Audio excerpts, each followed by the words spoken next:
Entonces, hoy vamos a mirar otro ejemplo concreto de un sistema que describe un movimiento armónico simple, que es precisamente el péndulo simple. Y vamos a desarrollar este ejemplo, usando la misma metodología que les di para el resorte de Hooke. Pero vamos a avanzar un poquito más rápido, ¿no? Ya no nos vamos a detener tanto como yo hice con el resorte de Hooke, sino que aquí ya podemos avanzar más rápido. Sobre todo en el punto 4, que tiene que ver con resolver la ecuación diferencial. Ahorita van a ver por qué no. Entonces, volvemos a usar nuestra metodología. Yo les recuerdo, no es obligatorio que ustedes me resuelvan los problemas con esta metodología. Esto es algo que yo hago sobre todo para que ustedes, digamos, tengan un procedimiento de cómo resolver un problema y identifiquen en qué punto pueden estar teniendo problemas, ¿no? Entonces, yo por eso lo hago paso por paso. Pero en la práctica uno puede ir directamente a solucionar el problema, no ponerse con tanto rodeo, ¿no? Entonces, ¿en qué consiste nuestra metodología? Primero había que dar algunas aproximaciones físicas, ¿no? Describir el sistema y dar algunas aproximaciones físicas. Vamos a ver qué aproximaciones consideramos acá. El sistema es fácil de describir. El péndulo simple es un sistema que ustedes conocen desde hace mucho. Simplemente consiste en una cuerda que está unida en un extremo a una masa, por lo general es una masa esférica, ¿cierto?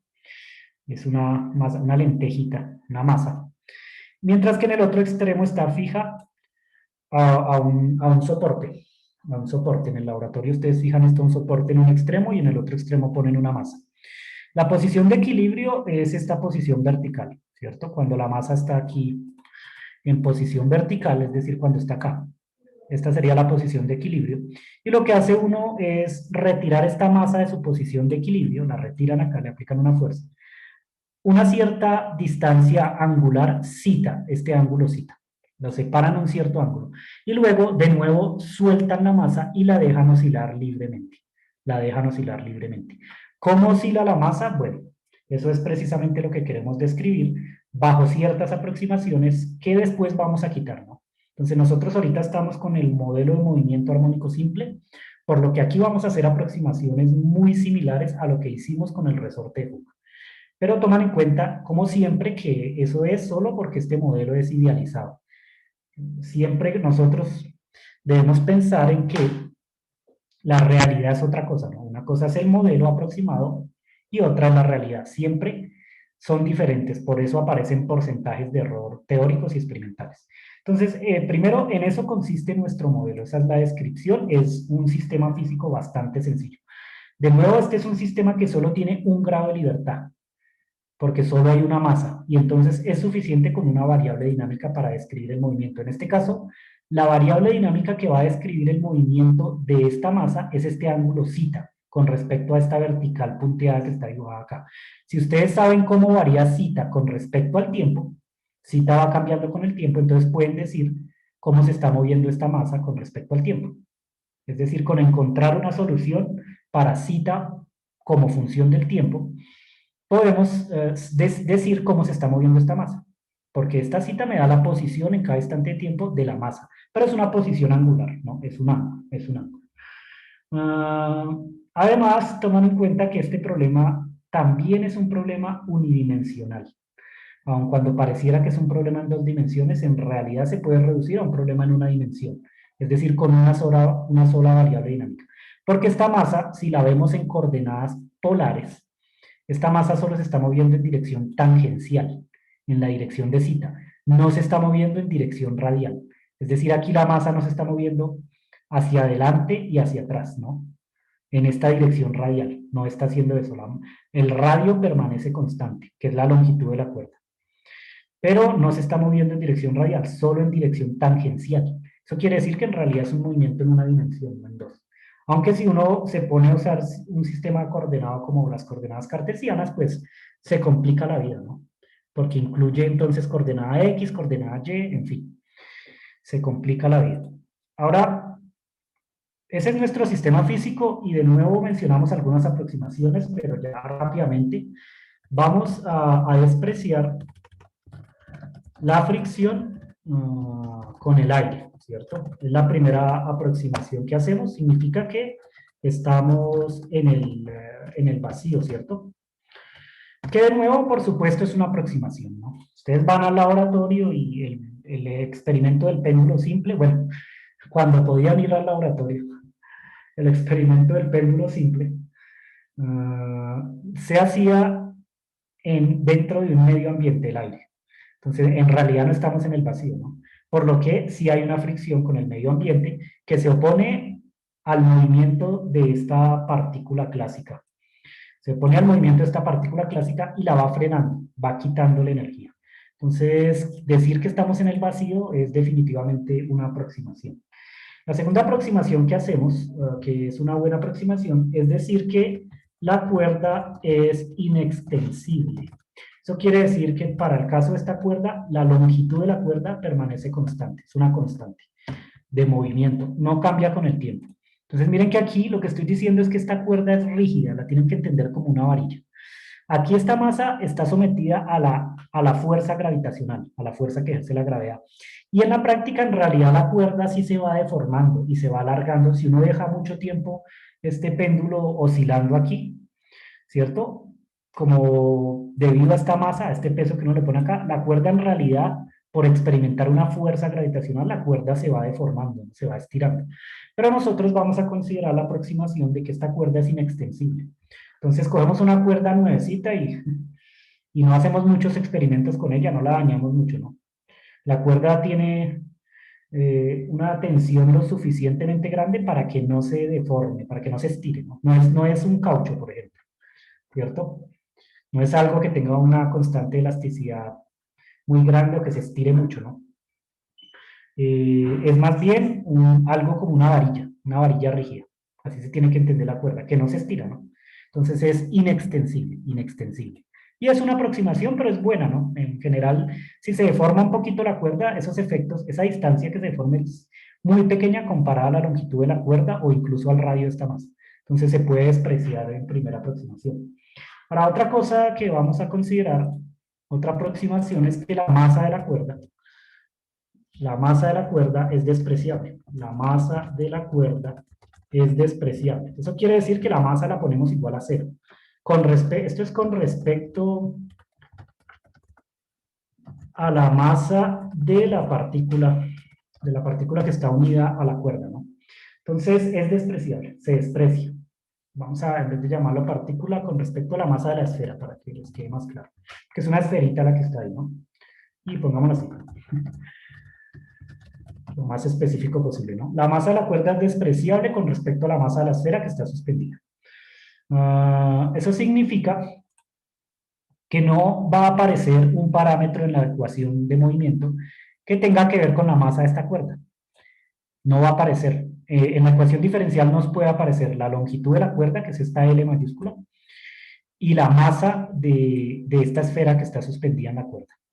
Pero no nos aparece la masa de la cuerda, porque estamos diciendo que esa masa es despreciable, vale cero, no la consideramos. También es una aproximación, pero es una buena aproximación. La idea es que la esfera tenga una masa mayor a la masa que tiene la cuerda. La podemos despreciar. Y bueno, otra aproximación que les voy a mencionar, aunque aquí era 3.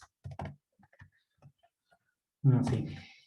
Otra aproximación que les voy a mencionar es la tensión, ¿no? La tensión a lo largo de la cuerda es uniforme. La tensión a lo largo de la cuerda es uniforme. Eso quiere decir que cuando ustedes ponen esta masa aquí unida a la cuerda, esta cuerda experimenta una fuerza de gravedad hacia abajo, ¿no? Que por el principio de acción y reacción genera una tensión a lo largo de la cuerda en dirección opuesta, ¿no? A la fuerza que está sintiendo. Entonces miren que aquí, cuando ustedes aplican una fuerza sobre esta cuerda, aparece una tensión, ¿no? Lo que estoy diciendo es que la tensión es la misma en todo punto. No importa dónde ustedes miren, la tensión es la misma en cualquier punto. En cualquier punto, ¿no? Eso es una aproximación también. Es una aproximación también porque, digamos, esta masa se va moviendo, ¿no? De izquierda a derecha. Y por lo tanto, la fuerza en dirección radial va cambiando. Miren que depende del ángulo, ahorita lo vemos en más detalle. La fuerza en dirección radial va cambiando y, como consecuencia, la tensión también va cambiando en el movimiento, ¿no? Ustedes van moviendo esta masa acá y la tensión va a ir cambiando. Pero, ¿qué pasa? La información de que esa tensión va cambiando se va propagando a una velocidad finita a lo largo de la cuerda, no instantáneamente, porque nada puede viajar más rápido que la luz. Ese es el principio, uno de los principios de la relatividad, ¿no? De Einstein. Nada se mueve más rápido que la luz. Entonces, si acá este extremo, por ejemplo, se enteró de que la fuerza cambió porque la masa se está moviendo, entonces acá la tensión tiene un valor, pero todos los demás elementos de la cuerda van a tener otro valor, ¿no? Esa información va viajando aquí a lo largo de la cuerda en un tiempo finito hasta que eventualmente de nuevo todos tienen la misma tensión, ¿cierto? Pero toman en cuenta que la información de que la tensión cambió debe viajar a una velocidad finita, no puede viajar a una velocidad infinita. No puede viajar a velocidad infinita porque nada se mueve más rápido que la luz. Eso quiere decir que en verdad en el movimiento, en cada instante de tiempo, la tensión no es uniforme en realidad. Es muy parecida, pero no es uniforme.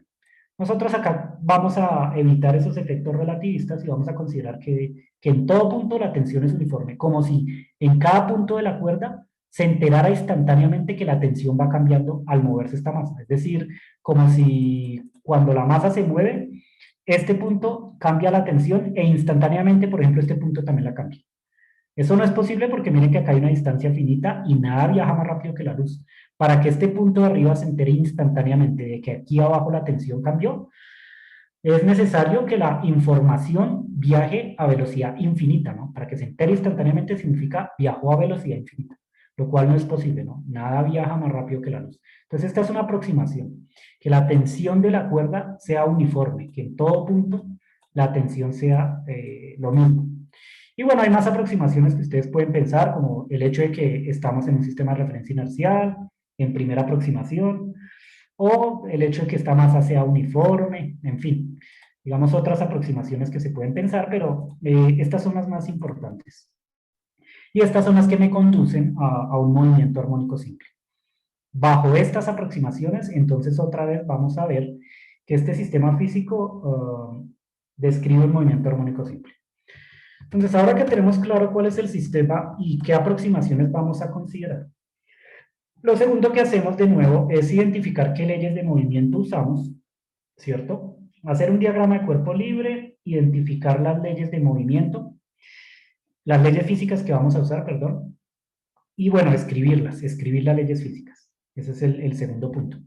Entonces, primero, el diagrama de cuerpo libre, aquí lo hacen sobre esta masa, ¿no? Digamos, ya está hecho acá, ¿no? Ya está hecho aquí, pero digamos, lo puedo separar de todas formas por aquí al ladito. No sé, dejémoslo abajo que hay más espacio. Aquí no. Entonces ustedes cogen toda la masa de esta esfera y la reducen a un punto. Y sobre ese punto dibujan todas las fuerzas posibles. Entonces primero está el peso hacia abajo. El peso hacia abajo. El peso debido a la gravedad. Masa por gravedad. Lo segundo es que a lo largo de la cuerda hay una tensión. Entonces ustedes eligen un punto para dibujar el diagrama de cuerpo libre. Yo siempre les digo, elijan el punto donde la amplitud es máxima, ¿no? Así como hicieron con el resorte acá. Aquí ustedes jalaron el péndulo hasta este punto y justo acá lo van a soltar.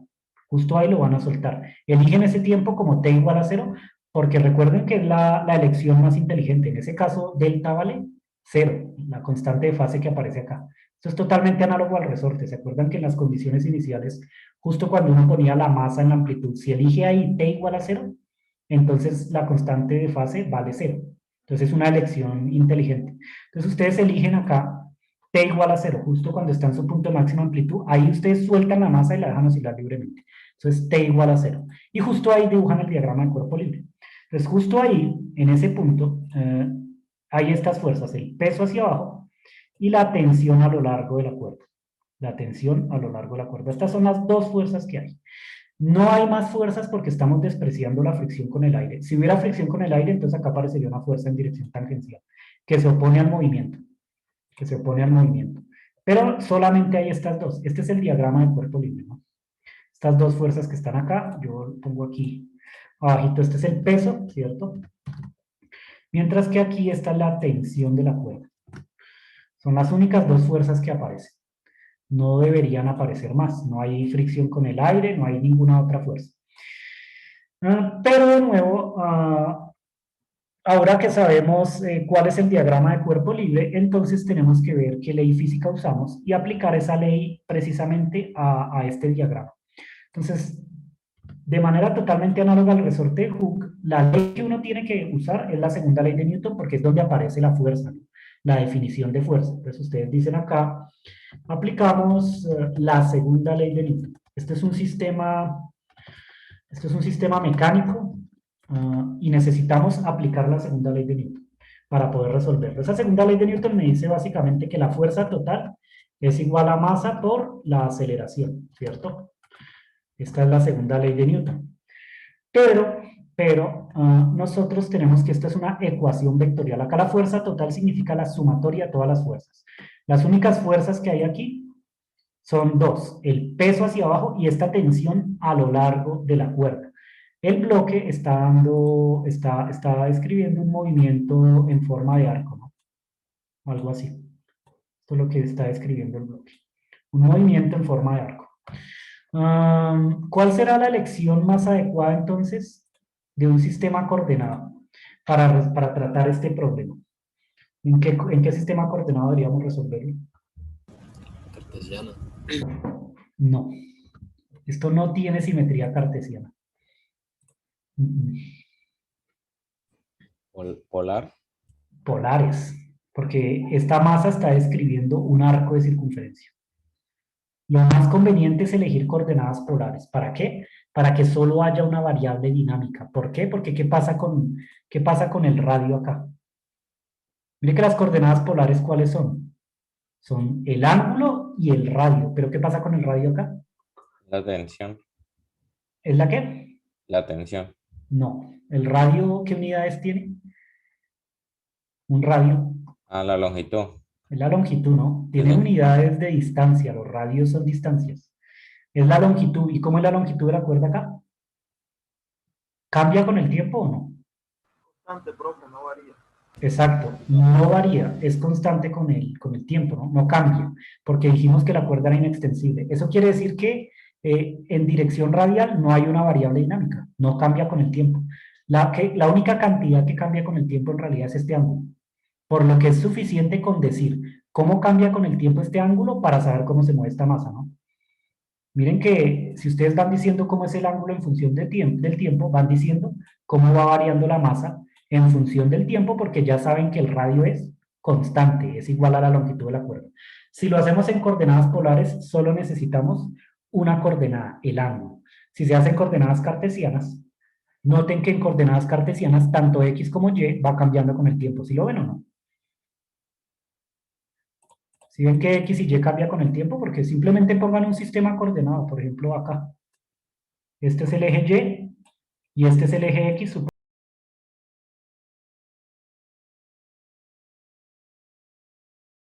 ¿Y qué pasa con Y? También va cambiando con el tiempo. Por ejemplo, aquí Y vale esto, ¿no?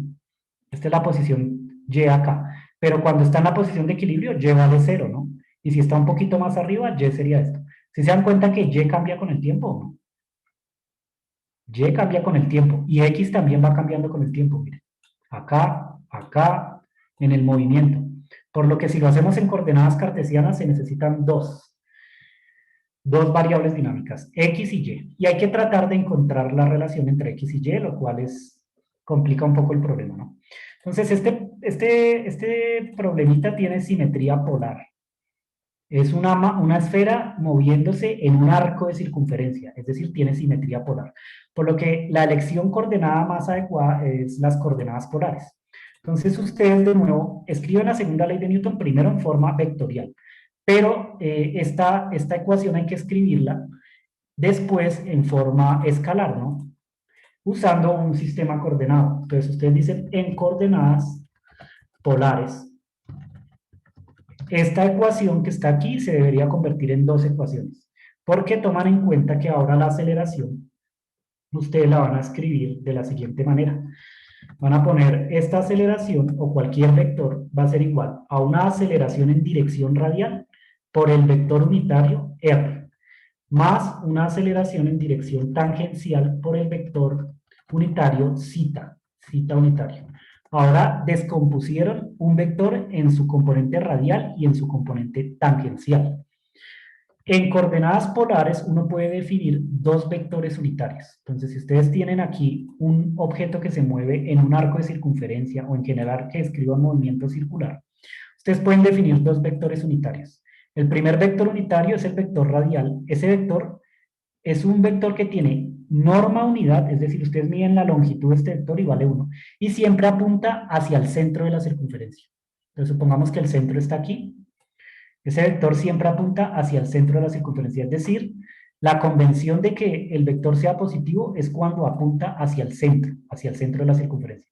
Si el vector apunta en dirección radial hacia afuera de la circunferencia, entonces decimos que es negativo, es en la dirección negativa radial. Miren que el vector radial va cambiando con el tiempo también. Dependiendo de dónde esté la partícula, el vector radial va apuntando en distintas direcciones, pero siempre hacia el centro, siempre hacia el centro. Este sería el vector radial, un vector unitario que apunta siempre hacia el centro de la circunferencia. El vector tangencial, en cambio, es un vector que es perpendicular al vector radial y que, en todo punto, ¿no? Y que además está dirigido en sentido antihorario. Si el vector tangencial, que es este, un vector de norma unidad, está dirigido en sentido antihorario, entonces se dice que es positivo. Este es el sentido positivo del vector tangencial unitario. Mientras que si está en sentido horario, se dice que es negativo. Entonces, estos dos vectores, el radial es precisamente este que está acá. Y el tangencial es precisamente este que está aquí. Los vectores unitarios solamente se ponen para decir cuál es la dirección en la que se encuentra actualmente el vector. Tiene una componente radial y una componente tangencial. Entonces ustedes descomponen el vector en sus dos componentes, radial y tangencial, pero toman en cuenta estas convenciones, son convenciones. Radial positivo si apunta hacia el centro de la circunferencia, negativo si apunta hacia afuera. Tangencial positivo si va en sentido antihorario, negativo si va en sentido horario. El vector tangencial es siempre perpendicular al vector radial, es decir, forman un ángulo de 90 grados. Forman un ángulo de 90 grados como todos los vectores unitarios, ¿no? En una base determinada, los vectores unitarios son siempre perpendiculares. Esto también en coordenadas cartesianas, ¿no? Y es perpendicular a J y J es perpendicular a K, etc. Aquí pasa lo mismo, solo que miren que aquí R y Z sí va cambiando con el tiempo. Pero no nos va a interesar ahorita ver cómo cambia con el tiempo estas dos vectores, ¿no? No es importante para nosotros ahorita. Se pueden encontrar expresiones para estos vectores cambiando en el tiempo, pero no lo necesitamos ahorita. Simplemente necesitamos que ustedes sepan cuál es el vector radial y cuál es el tangencial, de acuerdo a estas convenciones que les acabo de escribir. Entonces, tomando en cuenta eso, uno puede entonces descomponer cualquiera de estos vectores, tanto la fuerza como la aceleración, en su componente radial y en su componente tangencial. Estas son las coordenadas polares, ¿no? Y eso me produce entonces dos ecuaciones de movimiento, ¿no? Todavía no, bueno, simplemente convertimos esta ecuación vectorial en dos ecuaciones escalares, ¿no? Todavía no decimos cuál es la ecuación de movimiento. Y entonces miramos cómo queda la segunda ley de Newton. Primero en dirección radial. Miramos qué tenemos en dirección radial. Acá, radial. Ponemos así. ¿Qué hay en dirección radial? Ustedes se quedan mirando este dibujito o el diagrama de cuerpo libre que yo había puesto que me perdió. A ver, lo busco. Ahí. Miran en este dibujito o en este acá arriba y me dicen qué hay en dirección radial y con qué signo, con las convenciones que yo les puse. En dirección radial, ¿qué hay?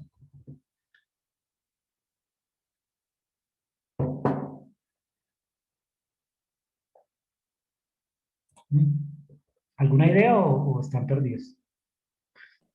La tensión positiva, ¿no?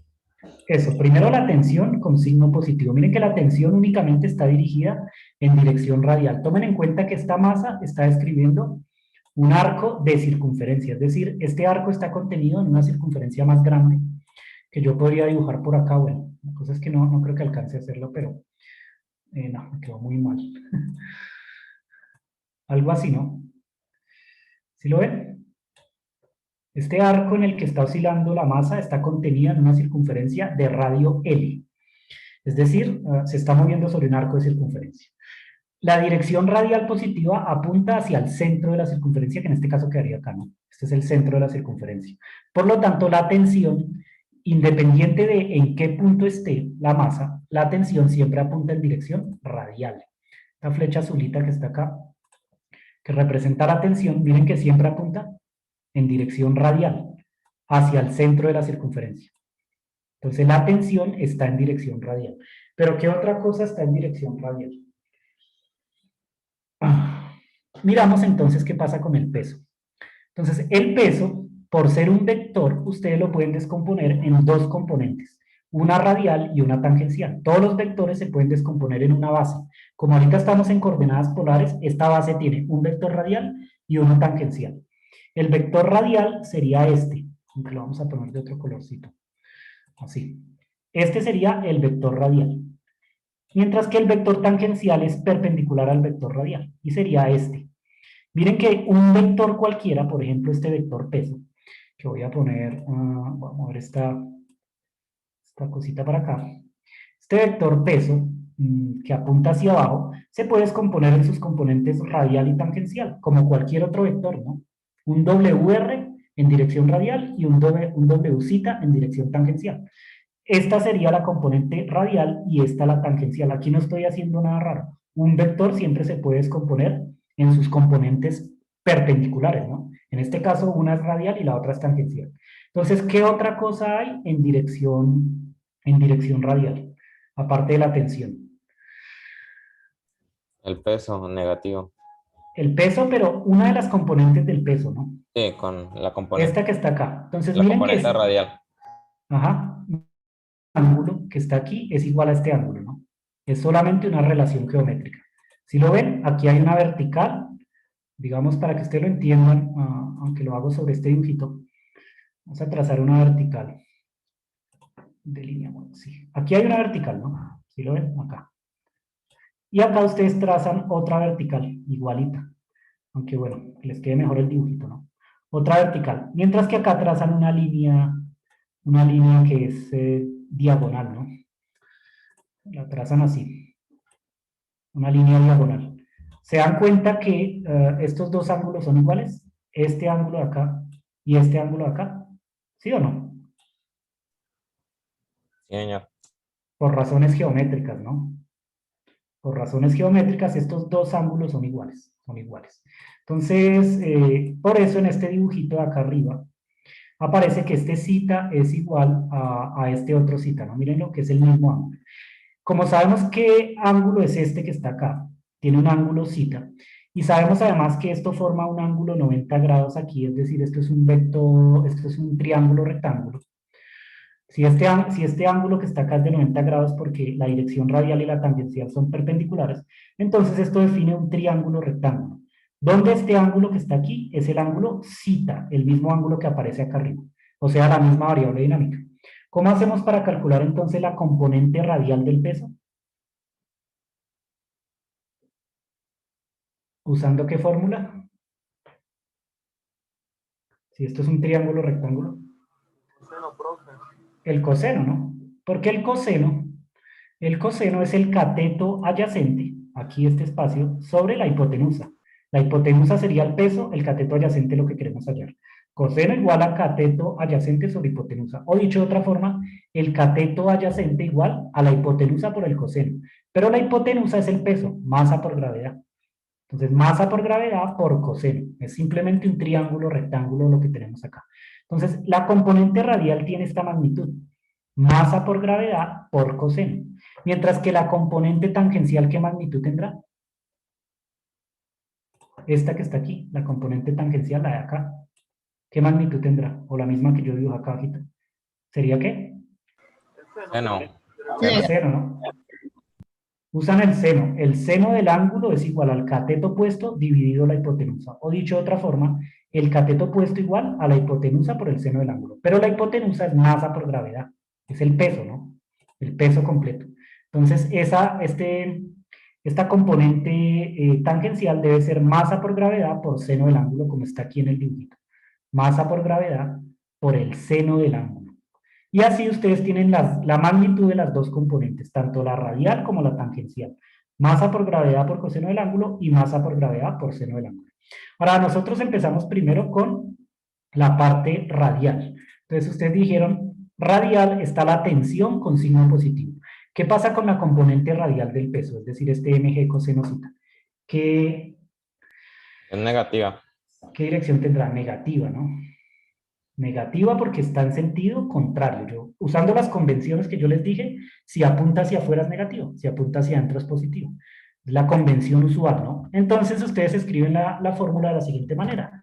Tensión positiva menos masa por gravedad por coseno del ángulo, negativo, por eso tiene el signo menos, igual a masa por la aceleración radial positiva, porque la aceleración radial ¿hacia dónde apunta? ¿Es la aceleración qué? En un movimiento circular, la aceleración radial es la misma aceleración. ¿Cómo se llama esa aceleración?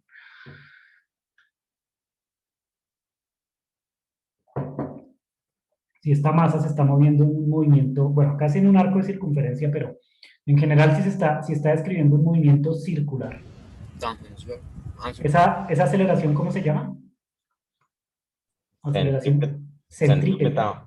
Ajá, y siempre apunta hacia el centro de la circunferencia, ¿no? La aceleración centrípeta o aceleración radial. Entonces, por eso aparece con signo positivo, porque apunta hacia el centro, esa aceleración siempre, hacia el centro de la circunferencia. Entonces, tenemos la ecuación en dirección radial, primero. Ahora, en dirección tangencial, ¿qué tenemos? Tangencial.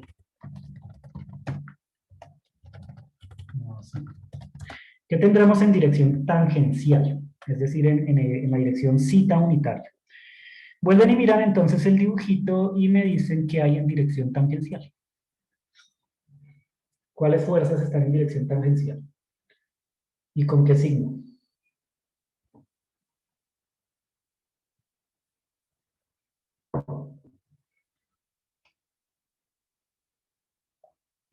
Estaría la componente del peso siendo negativo.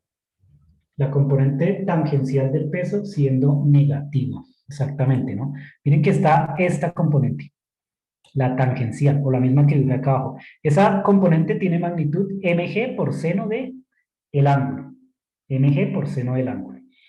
Y por lo tanto, consideramos que esta componente tangencial es negativa porque, de acuerdo con nuestra convención, si va en sentido horario, es negativo, ¿no? En sentido antihorario es positivo, en sentido horario es negativo. Entonces, negativa menos mg por seno zeta, eso igual a masa por aceleración en dirección zeta. Masa por aceleración en dirección zeta. Entonces lo ponemos acá. Menos mg seno, bueno, pues es menos sin un punto. Menos mg seno del ángulo igual a masa por aceleración tangencial. ¿Listo? Que sale de aquí. Masa por aceleración tangencial. No, de acá. Y listo. Tenemos las dos ecuaciones en las dos direcciones, ¿no? Pero en coordenadas polares. Una radial, otra tangencial. Y bueno, vamos a usar las definiciones de aceleración radial y aceleración tangencial para escribir esto de una mejor forma, ¿no? Entonces, acá, usando las definiciones de aceleración radial, o sea, centrípeta, y aceleración tangencial, ¿qué son cuáles? ¿Cuáles son las definiciones? La aceleración radial, ¿cómo se calcula?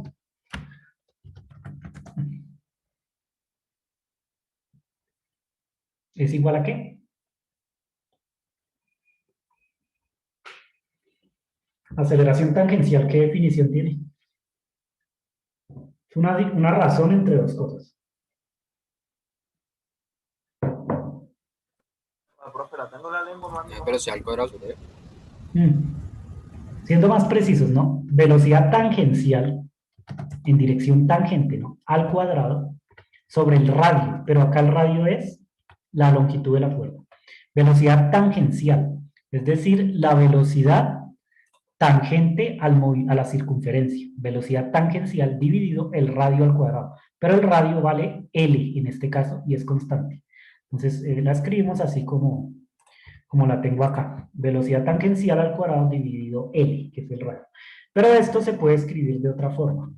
Miren que la velocidad tangencial se puede escribir como L, siendo el radio por W, donde W es la velocidad angular. ¿Sí se acuerdan de eso o no? Velocidad tangencial igual a ¿qué? A radio por velocidad angular, ¿sí o no? Dividido L. ¿O no se acuerdan de esta formulita? Velocidad tangencial igual a radio por velocidad angular. O velocidad angular igual a la velocidad tangencial sobre el radio. ¿Sí? Son cositas de mecánica. Esta formulita, velocidad tangencial es la velocidad angular por el radio. Entonces ustedes pueden calcular la velocidad de esta masa tangencial. Suponen que una masa se está moviendo en una circunferencia, ¿no? Y tiene una velocidad tangencial, por ejemplo, acá. ¿Cómo hago para calcular esta velocidad tangencial? Podría también calcular la velocidad angular. ¿Cómo cambia el ángulo con el tiempo, ¿no? La derivada del ángulo con respecto al tiempo. Y multiplicarlo por el radio. Eso me da la velocidad tangencial en cada punto. Es una cosita de mecánica clásica, para que recuerden. Y bueno, esta velocidad angular, además, se puede escribir de la siguiente forma. Primero, esta fórmula entonces me quedaría L por W al cuadrado. Y miren que aquí tengo L cuadrado por W cuadrado dividido L. L cuadrado sobre L, pues da L, por W cuadrado. Pero recuerdan la definición de velocidad tangencial, perdón, de velocidad angular, que es la siguiente, es la derivada con respecto al tiempo del ángulo. Es una velocidad angular del ángulo, donde el ángulo cambia con el tiempo, evidentemente, ¿no? El ángulo va variando con el tiempo porque la masa se está moviendo en un arco de circunferencia. La velocidad angular es esto, la derivada con respecto al tiempo del ángulo. Y esto está elevado al cuadrado. Esto está elevado al cuadrado. Aquí no es necesario que deje Como lo podemos dejar así, ¿no? Sin la dependencia del tiempo. Ya sabemos que el ángulo va cambiando con el tiempo, es la variable dinámica. Este ángulo va cambiando con el tiempo. Entonces, acá simplemente usamos la definición de aceleración radial. Mientras que para la aceleración tangencial, usamos ¿qué? Usamos el hecho de que aceleración tangencial es radio por aceleración angular. ¿Sí se acuerdan de esto o no? El radio por la aceleración angular que usualmente se denota con la letra alfa. Aceleración angular. Pero esto por definición es lo siguiente, es L por la segunda derivada con respecto al tiempo del ángulo. La aceleración angular, la segunda derivada con respecto al tiempo del ángulo. La aceleración tangencial es el radio por la aceleración angular. Simplemente usé las dos definiciones. Y reemplazamos, entonces, reemplazando en las ecuaciones escalares que encontramos antes, obtenemos de nuevo lo siguiente, ¿no? Entonces, en dirección radial, poner así explícitamente, en dirección radial, ¿cómo me queda entonces la ecuación? Me quedaría T menos mg coseno zeta igual a masa por todo esto, ¿no? Masa por L por la segunda derivada la derivada con respecto al tiempo de zeta elevado al cuadrado. Es decir, ponen la aceleración radial acá. Mientras que en dirección tangencial, ustedes ponen que menos mg por coseno del ángulo, por seno, ¿no? Por seno del ángulo, es igual a m por L por la segunda derivada. O sea, masa por aceleración, pero tangencial. Entonces aparece la segunda derivada con respecto al tiempo de zeta. Y entonces tienen dos ecuaciones con cuantas incógnitas, ¿no? La masa es una constante de movimiento, es la masa de la esfera, no cambia con el tiempo. Entonces esta es una constante que caracteriza la esfera. La longitud de la cuerda es constante también, no cambia con el tiempo y caracteriza la cuerda de alguna manera, ¿no? La gravedad es una constante también. 9,8 metros por segundo cuadrado cerca de la superficie de la Tierra. Entonces no cambia con el tiempo. Lo que cambia con el tiempo aquí es zeta, el ángulo, zeta. Y además la tensión. Estas dos cosas cambian con el tiempo. La tensión y zeta. ¿Cuáles son las variables que nosotros tenemos que cambian con el tiempo? Zeta y T. Pero para describir el movimiento de la partícula, es suficiente con que calculemos zeta, el ángulo en función del tiempo. Después, si por algún motivo nos interesa ver cómo cambia la tensión con el tiempo, pues lo podemos calcular. Pero en realidad nuestro problema es encontrar zeta, ¿no? Miren que acá hay dos ecuaciones diferentes. Bueno, Sí son diferenciales, ¿no? Dos ecuaciones diferenciales y dos incógnitas, por lo que este sistema es soluble. Pero a nosotros no nos interesa en realidad la tensión, a menos que uno lo pida explícitamente. Calcule la tensión, ¿cierto? ¿Cómo cambia con el tiempo? Que está hecho en el libro Alonso y Fin. ¿Cómo cambia la tensión con el tiempo? Eso está hecho en el Alonso y Fin. Pero lo más importante en realidad es ver cómo se está moviendo la masa precisamente, y ese movimiento nos lo describe este ángulo cambiando con el tiempo. Si yo sé cómo cambia zeta con el tiempo, que es precisamente este ángulo que está acá, si yo sé cómo cambia con el tiempo, y como sé que la longitud de la cuerda es constante, sé entonces cómo se está moviendo esta masa. Es así de sencillo, es algo muy similar a lo que vimos con el resorte de Hooke. Y entonces miramos la ecuación tangencial. Miramos en detalle la ecuación tangencial. Miramos en detalle la ecuación tangencial. Vamos a ver esta ecuación. ¿Qué tipo de ecuación es? Esta que está acá. Volvemos otra vez al mundo de las ecuaciones diferenciales, ¿no? Pero aquí, digamos, yo ya me estoy saltando los pasitos de nuestra metodología. En la metodología 2 simplemente decíamos cuáles eran la ley que aplicábamos y la escribíamos explícitamente. Aquí ya está escrita explícitamente, ¿no? En la 3 escribíamos esto en forma de ecuación diferencial. Pero bueno, yo ya se las dejé aquí. Pero vamos a detallar entonces qué tipo de ecuación encontramos, que es el punto 3, ¿no? Encontrar la ecuación de movimiento, que es una ecuación diferencial. Entonces miramos esta ecuación. Y decimos exactamente qué es. Entonces la ecuación es una ecuación diferencial de segundo orden. Bueno, primero, una ecuación diferencial ordinaria de segundo orden.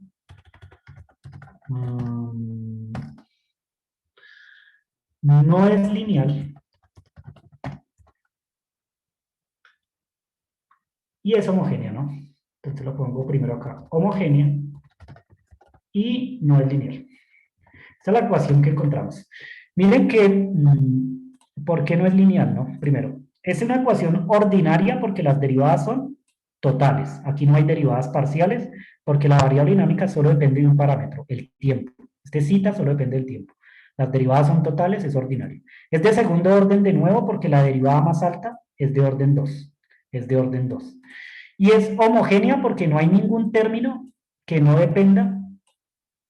No hay ningún término que no dependa de la variable dinámica. No hay ningún término independiente de la variable dinámica. Mire que ambos términos dependen de zeta, del ángulo que es el que cambia con el tiempo. Pero no es lineal.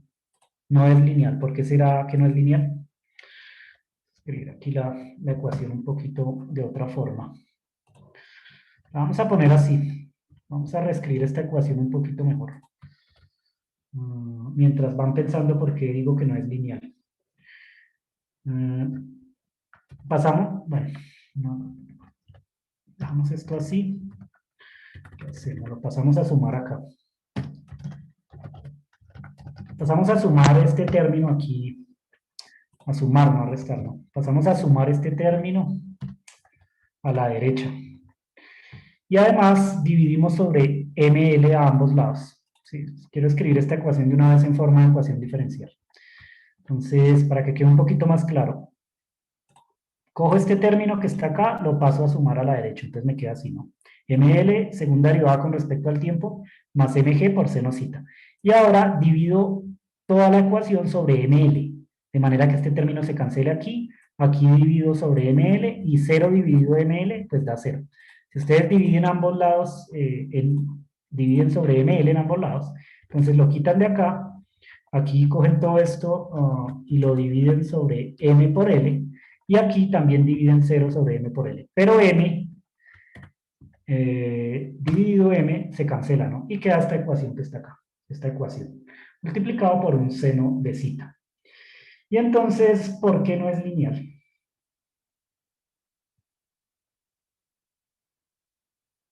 ¿Qué pasa con esta ecuación diferencial? ¿Por qué yo digo que no es lineal?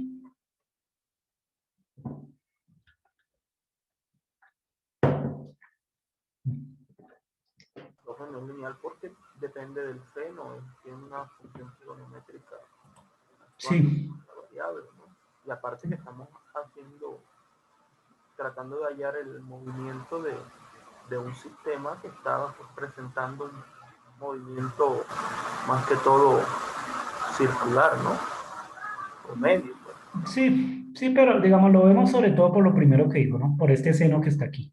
Miren que este término sí es lineal. La potencia a la que está elevada la segunda derivada es 1. Pero en cambio aquí nos aparece un seno de zeta. No nos aparece zeta solo, sino un seno de zeta. El seno definitivamente no es una función lineal, ¿no? Si ustedes grafican el seno que está graficado acá, esto es un seno. Esto no se parece en nada a una recta, ¿no? Esto es una recta. Esto es una gráfica de una función lineal. Esto, en cambio, es la gráfica de un seno. El seno no es lineal. El seno no es lineal. Como el seno no es lineal, entonces la ecuación diferencial tampoco lo es. Tampoco lo es. Y eso nos genera un problema porque tenemos una ecuación diferencial que no es lineal y entonces aquí no se puede usar el principio de superposición ni las herramientas que usamos antes. Sin embargo, lo que se hace es usualmente considerar otro límite. Lo voy a escribir acá aparte, ¿no? Como la ecuación no es lineal, tenemos que considerar el límite de pequeñas oscilaciones. El límite de pequeñas oscilaciones me dice que el ángulo va a ser mucho menor que un radial. Entonces, ¿cómo se escribe mucho menor? No.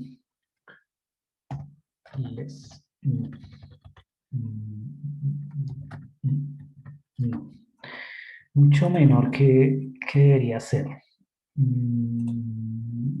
LL, sí. Mucho menor que un radial. Es decir, aproximadamente, un radial es aproximadamente 10 grados, ¿no? Digamos, en la práctica lo que necesitamos es que el ángulo sea muy bueno. En realidad lo voy a dejar así como quedan los experimentos. Que sea mucho menor a 5 grados o mucho menor a un radial. Menor a 5 grados o menor a un radial. Entonces, ¿qué pasa cuando uno considera este límite? Cuando uno considera este límite, lo que ocurre es lo siguiente.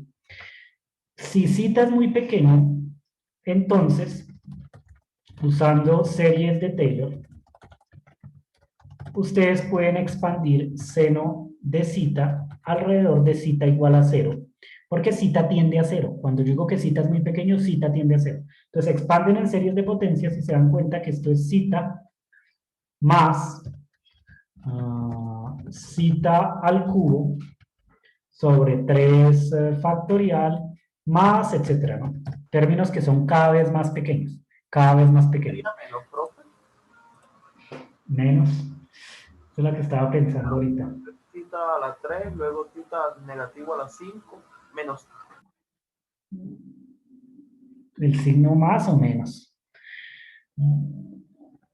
Esto lo tengo que pensar, ¿no? No me acuerdo si era más o menos. Yo creo que sí era más.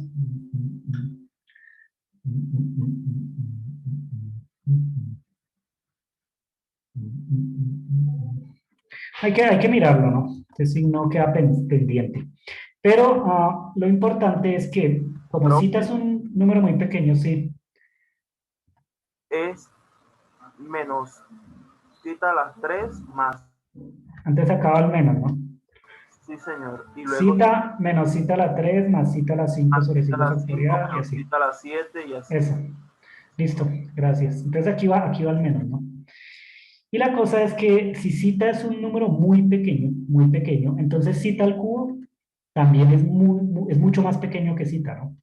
Es decir, piensen que zeta es algo así como 0,001 grados. Si zeta es 0,001 grados, pues 0,001 al cubo es mucho más pequeño, ¿no? 0,000001. Entonces es un número más pequeño, más pequeño. Por lo que en primera aproximación, este seno zeta se aproxima, a ver, se aproxima a zeta, así, se aproxima a zeta. Seno zeta se aproxima a zeta, que es básicamente ponerse a mirar esta curva que está aquí desde muy cerca. Es decir, que ustedes se pongan a mirar acá, esta región. ¿Sí la ven? desde muy cerca. Para ángulos muy pequeños, ustedes se dan cuenta que esto tiende a una recta, pero para ángulos muy pequeños, ¿no? Esto tiende a una recta. Si ustedes miran citas muy pequeñas, el seno se puede aproximar con una recta, es una primera aproximación, solo si el ángulo es muy pequeño, solo si el ángulo es muy pequeño. Por lo que aquí ustedes hacen la aproximación seno-cita que va a cita, seno-cita que va a cita. Y como consecuencia, entonces, ¿cómo queda la ecuación diferencial? La ecuación diferencial, que es esta que yo tenía aquí, ¿a qué se reduce? Escribimos aquí, la ecuación de movimiento se reduce a, cambian seno-cita por el ángulo nada más. Y obtienen esta ecuación. Así como está. Miren que esta ecuación es válida únicamente en el límite de pequeñas oscilaciones. Solo cuando el ángulo es mucho menor a un radiano o menor a 5 grados. Digamos, esto es lo que usualmente se hace en los experimentos. Y entonces, a ustedes en el experimento, cuando hacen el experimento del péndulo simple, les piden que la distancia que retiran el péndulo sea siempre, la distancia angular, sea siempre menor a 5 grados o menor a 10 grados, ¿no? Menor a 10, menor a 5, entre más pequeño sea, más preciso queda el experimento. Es por esta razón, ¿no? Y es otra de las aproximaciones adicionales que se están haciendo. Esto sería como una quinta aproximación. Considerar el límite de pequeñas oscilaciones. Para que esta ecuación diferencial no lineal se aproxime ahora a una ecuación lineal. Miren que esta ecuación sí es lineal, porque ahora aparece cita.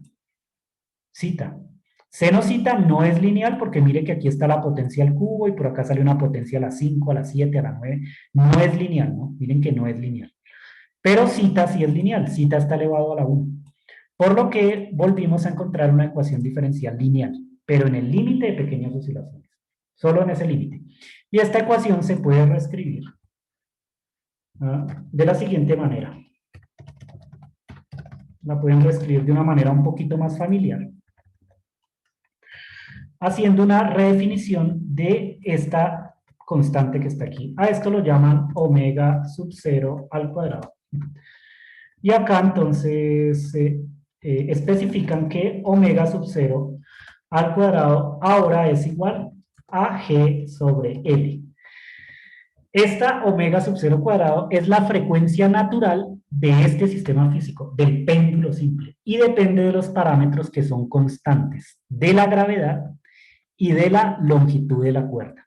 De nuevo, ¿cuáles serán las unidades de G sobre L?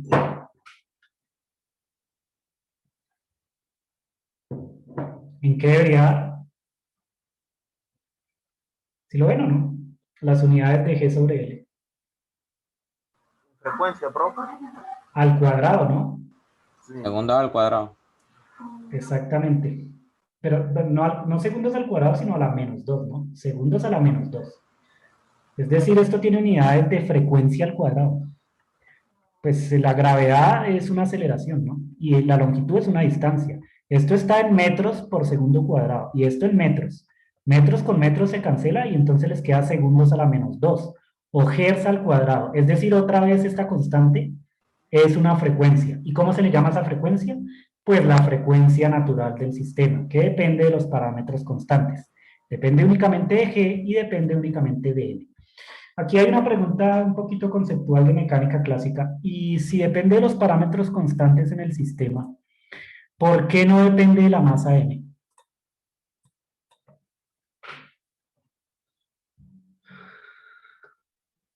¿Por qué la frecuencia no depende de esta masa m? Profe, pues es por lo de la caída libre, ¿no? Porque independientemente de la masa que tenga el cuerpo, el movimiento está dado por el ángulo de inclinación, ¿no? Es por la caída libre. No importa cuál sea la masa del cuerpo, todos caen con la misma velocidad. Aceleración. Sería por la gravedad. Todos caen con la misma aceleración gravitacional. No importa qué masa yo ponga aquí, lo que está pasando es que esta masa está cayendo por acción de la gravedad. Pero, como está unida a esta cuerda, la trayectoria se obliga a hacer un arco de circunferencia, ¿sí lo ven? Está cayendo por acción de la gravedad, pero al unirla a una cuerda, la trayectoria que sigue es un arco de circunferencia. Pero cae por acción de la gravedad. No importa qué masa ustedes pongan acá. puede ser más pequeña, más grande, como quieran, está cayendo por acción de la gravedad y todos los cuerpos en caída libre caen con la misma aceleración gravitacional, por lo que independiente de si ustedes aumentan o disminuyen esta masa, la frecuencia es la misma. G sobre L depende de la constante gravitacional y de la longitud de la cuerda. Entonces, si ustedes quieren aumentar la frecuencia con la que oscila este péndulo, ¿qué es lo que tienen que cambiar? Si ustedes les dijeran en un péndulo simple, aumente la frecuencia de oscilación. ¿Qué La hacen ustedes? longitud, La longitud de la cuerda, la ¿no? longitud de la cuerda. Lo único que pueden modificar es la longitud, ¿no? Si se ponen a cambiar la masa de valor, quiero aumentar la frecuencia, aumento el valor de la masa, no. No, ¿cierto? No tiene nada que ver. Lo que tienen que variar es la longitud de la cuerda. Si aumentan la longitud de la cuerda, disminuye la frecuencia. Si disminuyen la longitud de la cuerda, aumenta la frecuencia porque hay una relación inversa, ¿no? Aquí Aparte, está. profe, que, ¿Cómo? aparte que en la concepción del péndulo simple ideal, no Ajá. se tiene en cuenta ni la masa del cuerpo ni la masa de la cuerda, ¿no? Sí. Digamos, sí se tuvo en cuenta la masa del bloque de la esfera acá, cuando se hizo la segunda ley de Newton, ¿no? Pero la cosa es que no puede depender de esa masa porque la masa está cayendo libremente por acción de la gravedad. Y entonces uno se pone a pensar, ¿y será que importa en algo la masa de la cuerda?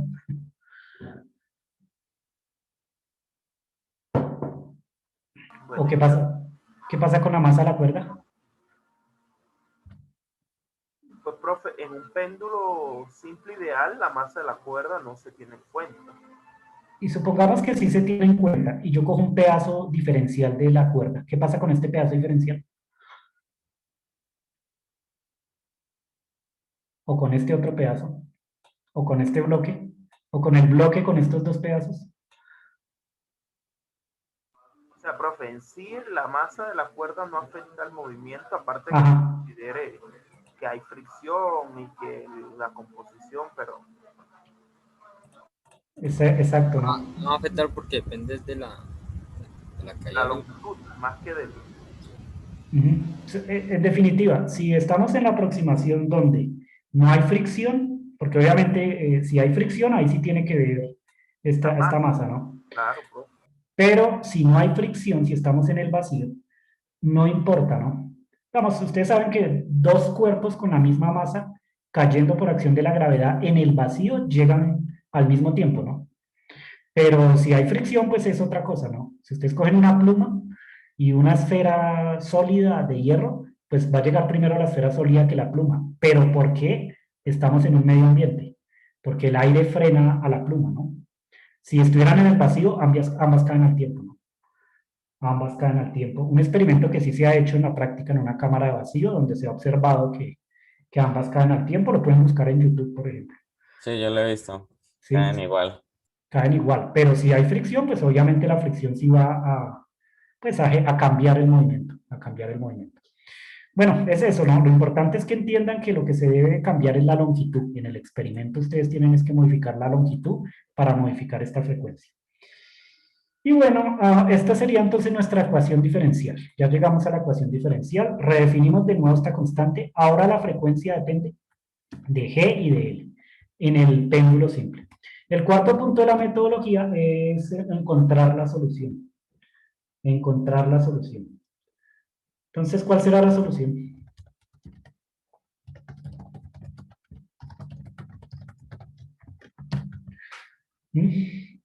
¿Qué solución será? ¿Será que me toca ponerme a calcularla de nuevo o ustedes reconocen esta ecuación?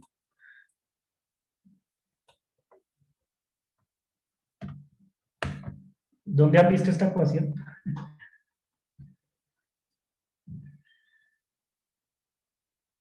Esto lo vimos en la clase pasada, profe, yo no me acuerdo. Es la misma ecuación del resorte de Hooke, la de un movimiento armónico simple. Solo que ahora la variable no se llama x, sino se llama zeta, el ángulo. Y ahora omega sub 0 cuadrado no es k sobre m, sino es g sobre l, pero es la misma ecuación.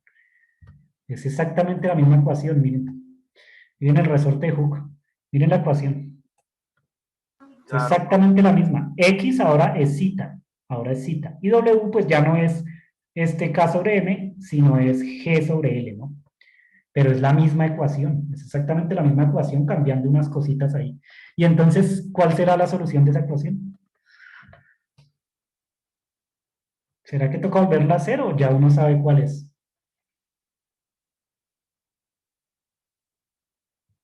Profe, no sería cita de t igual a A por el coseno de WT por más delta. Sí, sí, porque es la misma ecuación, ¿no? Ustedes pueden coger y usar exactamente el mismo procedimiento cambiando algunas cositas. X ya no se llama X, se llama cita, entonces cambian X por cita. W al cuadrado lo pueden mantener así, ¿no? Pero tienen en la mente que ya no es K sobre L, sino ahora es G sobre L. Y hacen exactamente el mismo procedimiento matemático. Y llegan a la misma solución. Obviamente uno no se va a poner a repetir una y otra vez el mismo procedimiento, ¿no? Sino que ya sabe que si encontró esta ecuación, debería saber cuál es la solución más general. La solución más general es otra vez una solución sinusoidal multiplicado por una constante. Y acá está la solución, ¿no? Usualmente se escribe así. En vez de poner la A, que es una amplitud que tiene unidades metros, se pone un zeta sub cero, que es la distancia inicial que yo modifiqué acá, en este caso la posición de equilibrio, ¿no? Es decir, yo cogí el bloque, no el bloque, sino la esfera, esta esfera que está acá, y la moví un ángulo inicial zeta sub cero, y luego la dejé oscilar libremente. Esto solo es notación. Lo pueden llamar cita sub cero o cita máximo o también una constante A. Lo importante es que tengan presente cuáles son las unidades. Entonces yo, por ejemplo, lo puedo poner así. La solución definitivamente es algo similar, ¿no? Sería A por coseno de omega sub 0 t más delta. Es exactamente lo mismo, ¿no? Pero aquí hay que especificar cuáles son las unidades de A, porque no son unidades de distancia. Entonces, para que no se confundan, pueden poner aquí un zeta máximo, por ejemplo, porque es la amplitud. Tomen en cuenta de nuevo que otra vez, esta es la amplitud de oscilación, es el ángulo máximo. El péndulo va a estar oscilando entre zeta máximo y menos zeta máximo, porque el coseno oscila entre 1 y menos 1. Todo lo que se dijo para el resorte de Hooke acá vuelve a ser válido. Pero además, ¿cuáles serían las unidades de este zeta máximo o zeta sub cero, como lo quieran llamar, o si le quieren poner una? ¿Cuáles son las unidades de esto?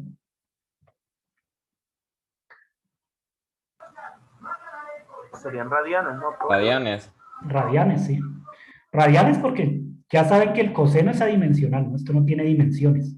Esto que está dentro es un ángulo también en radianes y esto que está acá es también un ángulo, ¿no? Entonces miren que este coeficiente, que es ahora la amplitud, pero en el péndulo simple, es un ángulo en realidad, es un ángulo. Y se mide en radianes. Entonces está en radianes. Y bueno, ya que sabemos la solución, podemos entonces dar una interpretación física. Miren que el punto 4 se redujo bastante. Yo lo hice una vez para mostrarles cómo se solucionaba la ecuación, pero una vez que ustedes saben cómo se hace y saben cuál es la ecuación, pues ya no se tienen que poner a resolverla cada vez que la encuentran, ¿no? Sino que ustedes dicen, bueno, la solución de esta ecuación es esta, ¿no?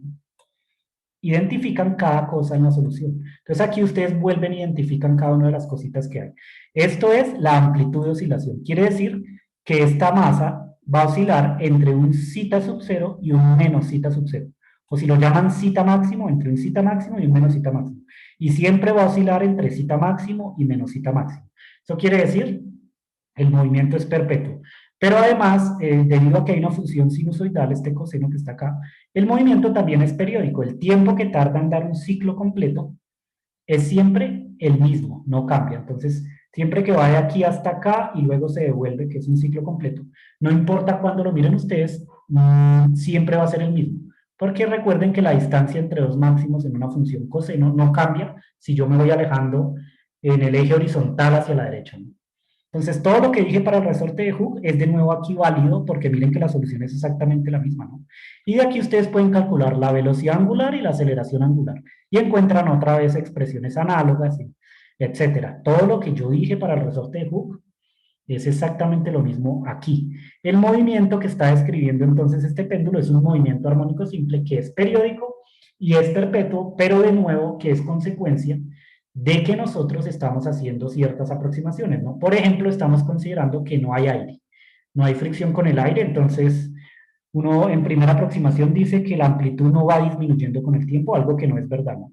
Ustedes hacen el experimento, van a ver que el péndulo se va a ir frenando hasta que eventualmente vuelve al reposo, ¿no? A su posición de equilibrio. Pero en primera aproximación, pues uno puede usar este modelito que está acá y funciona relativamente bien. Y bueno, entonces eso ya es parte de la interpretación física, ¿no? El péndulo describe un movimiento armónico simple, que significa periódico y perpetuo, ¿cierto? Periódico y perpetuo, no lo olviden.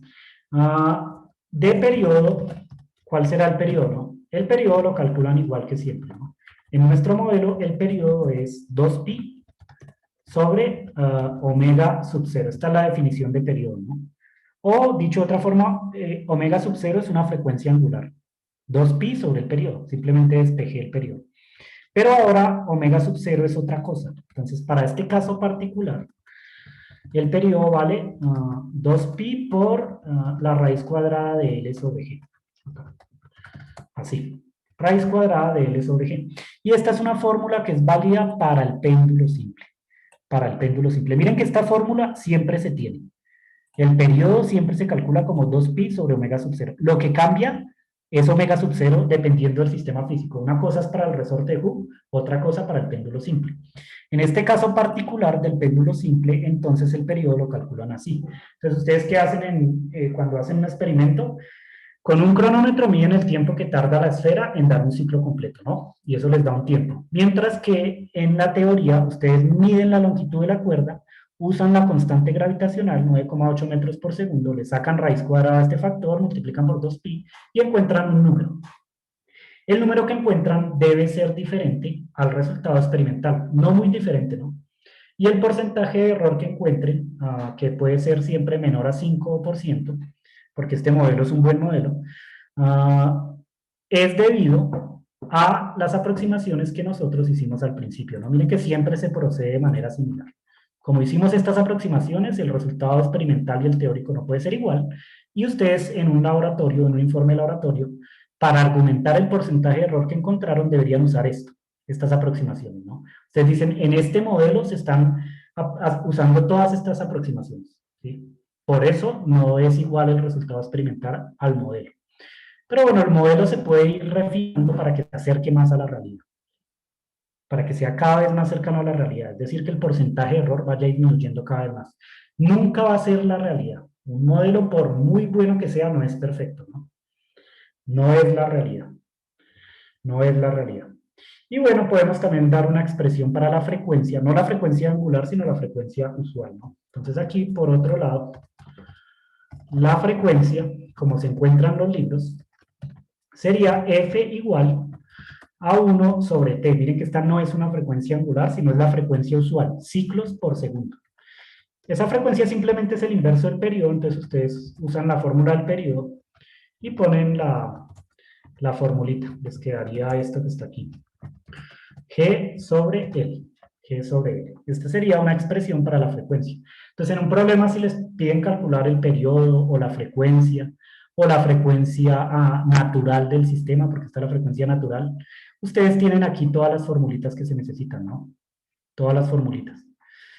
Notan que entonces, para el péndulo simple llegamos otra vez a un movimiento armónico simple, usando las aproximaciones que dijimos.